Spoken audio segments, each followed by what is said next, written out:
The sequel picks up 3 years after the preceding events. Survivors from past battles Royale have united to form a rebel faction known as the Wild Seven, led by Shuya Nanahara. However, this group is now branded an international terrorist organization. In the guise of justice, authorities introduce a new game, the Millennium Anti-Terrorism Act, also known as Battle Royale 2. The focus then shifts to Shikanatoride Middle School, labeled as a motley crew of misfits and troublemakers from across the nation, all dismissed by the government with no prospects for the future. One day, all 42 9th grade students are deceived into a field trip, only to be drugged and rendered unconscious en route. Upon awakening, they discover unfamiliar electric collars clasped around their necks. The bus is commandeered by the authoritarian Japanese government, transporting them to a military compound. Upon arrival, the students are corralled into a cage, encircled by armed guards.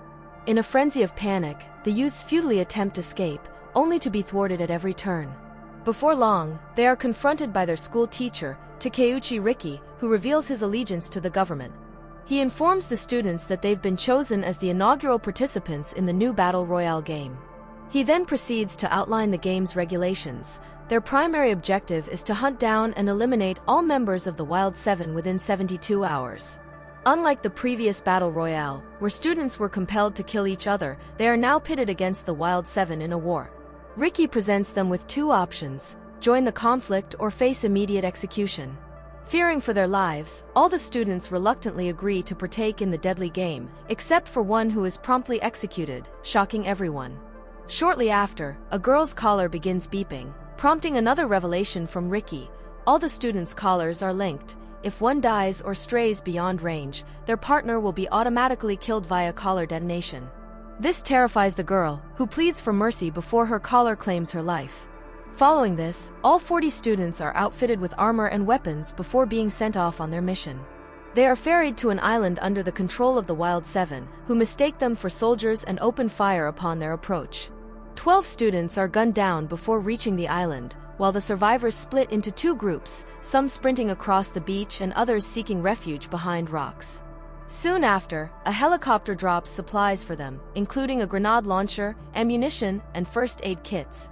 As they rush to secure the provisions, one student, Shugo, is shot.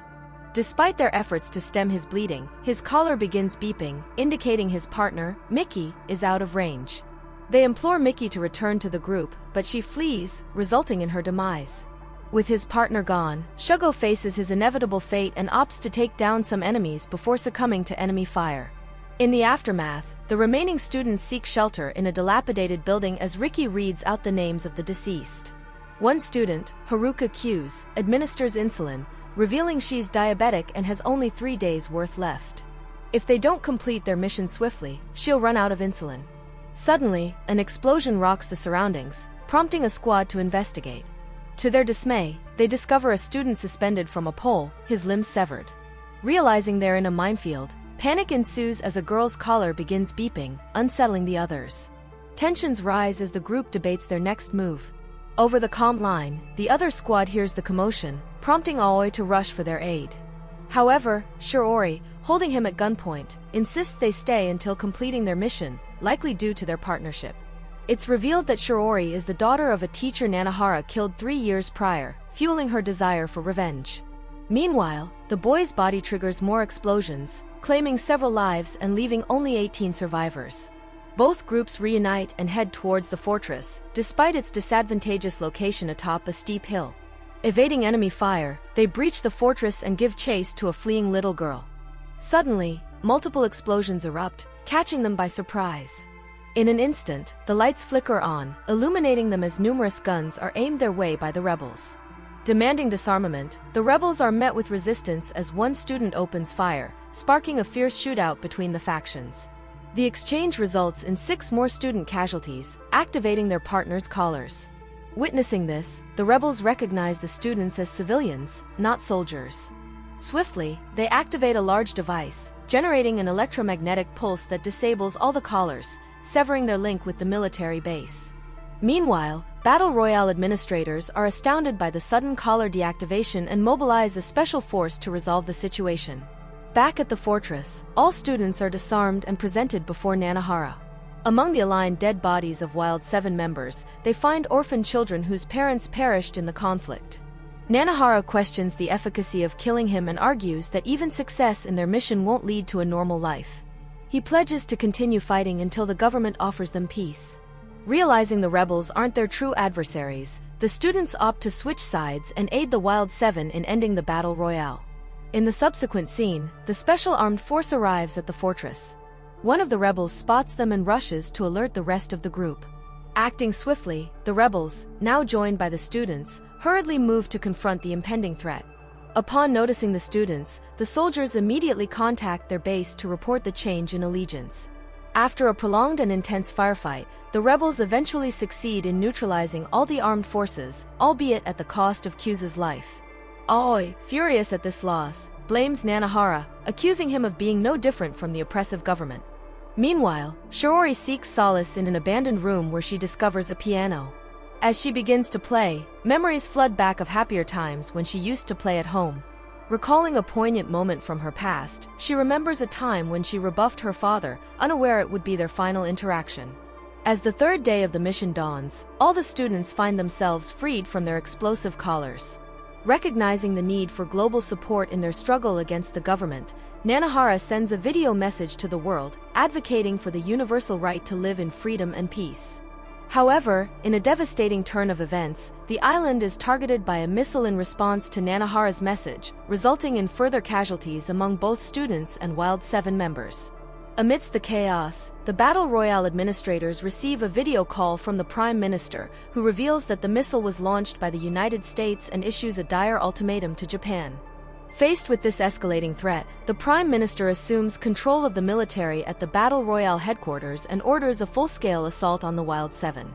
Ricky, incensed by this sudden change in strategy, reveals that he, too, wears the same type of collar as the students.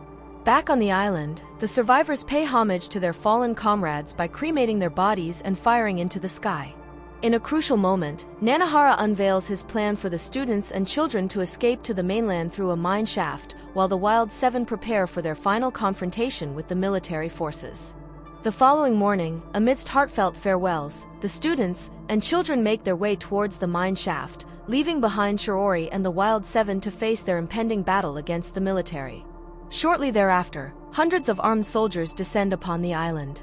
The Wild 7 deploy all their weaponry in a desperate attempt to resist the onslaught, but they are clearly overwhelmed and ultimately outnumbered by the advancing soldiers. Meanwhile, as the students dash through the tunnel, the sound of gunfire reaches their ears. Sensing the rebels' need for assistance, Aoi and 2 of his companions make the courageous decision to return to the battlefield. Joining the fray, they engage the soldiers, sacrificing themselves in a valiant effort to take down a significant number of assailants with a massive rocket launcher. Elsewhere, a female rebel recognizes the encroaching soldiers and urges her comrades to depart, opting to stay behind and delay the enemy's advance by activating a time bomb before meeting her demise. The ferocious combat inflicts heavy casualties on both sides, leaving Nanahara, Aoi, and Shiori as the sole survivors. Despite managing to eliminate the Special Forces captain, the battle rages on. As they attempt to evacuate, Ricky arrives and expresses his allegiance to the rebels. However, his collar begins beeping, prompting him to urge the trio to flee. Narrowly escaping, they exit the fortress just moments before it explodes. Yet, their ordeal is far from over, as they still confront numerous soldiers outside. Amidst the ongoing conflict, a bullet strikes Shiori, mortally wounding her. Nanahara rushes to her side while Aoi continues to fight alone. In her final moments, Shiori reveals herself as Kitano's daughter, surprising Nanahara before forgiving him for her father's death, understanding his true motives. After a brief moment of mourning, Nanahara and Aoi press on with unwavering determination. Shortly after, the US launches several missiles, obliterating the entire island and putting an end to the Battle Royale. The fate of Nanahara, Aoi, and the surviving students remains uncertain as the battle ends unresolved. The scene then transitions to 3 months later, where Nanahara and Aoi traverse the Afghan desert. Reuniting with their surviving teammates, they find solace and camaraderie in each other's company, although their future remains uncertain.